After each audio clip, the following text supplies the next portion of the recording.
Early Tuesday morning, Miami-Dade Sheriff's Special Response Team moved in to serve a search warrant at a home on Southwest 102nd Place in Southwest Miami-Dade. One that would leave a person dead and another in custody accused of the unimaginable.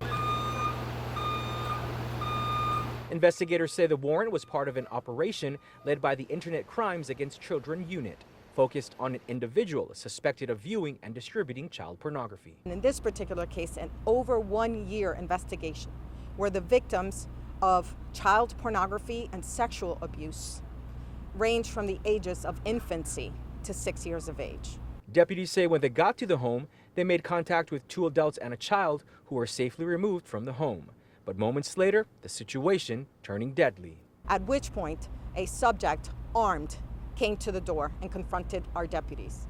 Our deputies fired their service weapon, and the subject aid was rendered to the individual.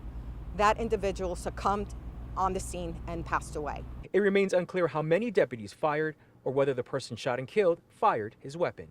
But soon after, detectives located the target of the search warrant, the person accused of the child porn offenses. The search warrant for the ICAC was for one individual who is the one that is currently in custody.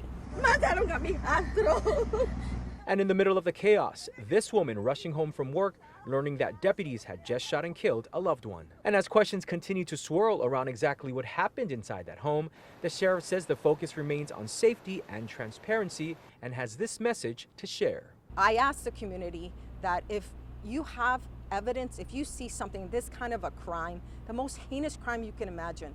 Again, I mentioned these victims were between infants to 6 years of age.